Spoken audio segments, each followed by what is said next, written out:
Thank you all for tuning in today. In today's video, we're going to be talking about how you could protect yourself in business by forming an LLC. LLC stands for Limited Liability Corporation. Now what that means is that your business is a legal entity from you. You can be a single member LLC, but the business is separate from you in the eyes of the law. When you file for your LLC, what you will get in return is an EIN number, which is an employee identification number. And that number is going to allow you to actually file your taxes, open up bank accounts, and different legal things that you need to have in order to keep your business separate from you.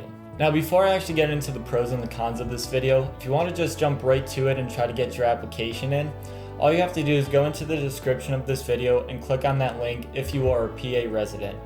If you aren't a PA resident, all you have to do is go to your state's government website, and all you have to do within your state's government's website is search for Certificate of Organization or Articles of Organization.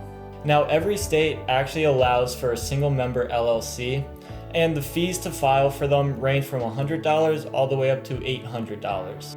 Unlike a corporation, an LLC is considered separate from its owners for tax purposes. This is what the IRS calls as a pass-through entity. It's like a sole proprietor and a partnership. So what this means though, is that the business income actually passes through to all of its members or owners, and they file it as a profit or a loss on their personal tax returns. Each LLC member is still required though to do quarterly estimate taxes, which then can be reevaluated at the end of the year when you're actually filing for all your taxes.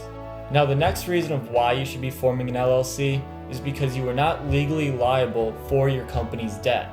So if you're behind on rent, then your landlord can't be coming at you for personal assets. That only could come at you for the assets that are within the business. So your house and your car are not at risk of being taken away from you because you can't pay back some debt. The only thing that's actually at risk for your personal sakes in your LLC is the money that you actually invested into the company. If the company goes bankrupt, then you just lose that money. So that is the only thing that you have to really worry about that's at risk if you have an LLC. While LLC owners enjoy the limited liability for the personal sakes, it's not absolute.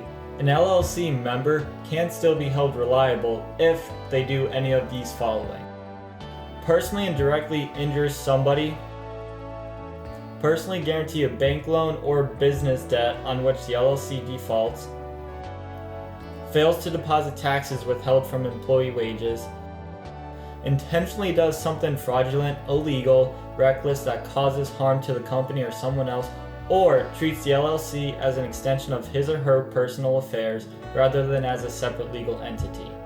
That last point is actually the most important point, because if you go to court, the court is going to say that you actually haven't been keeping the business separate from your personal affairs, and they will say that the LLC doesn't actually exist, and then your personal assets are at risk at that point. To keep this from happening, you and the co-owners have to make sure that you act fairly and legally, fund your LLC adequately, keep LLC and personal business separate, and create an operating agreement. So now, even though the business is a limited liability corporation, you still can be held reliable for certain things. So that leads into the point of where you might actually want to be getting insurance. A good liability insurance policy will protect your personal assets when the limited liability corporation cannot. So let's say you're a massage therapist and you accidentally injure somebody's back instead of healing it. Well, you could personally be held liable for that, and then that's where this insurance policy will come into play. And insurance could actually protect your personal assets if in court they find that you haven't been keeping the business from your personal assets separate. So the insurance should cover your personal assets at that point.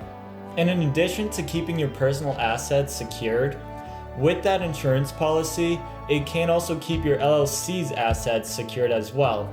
So if in a lawsuit, you might be able to use your insurance to actually cover the cost of that lawsuit and not lose any of your assets or have to sell them off to pay for that lawsuit. So that is going to be it for me on this. I hope you got something out of this. If you did, please leave a like, consider subscribing, and I will see you in the next.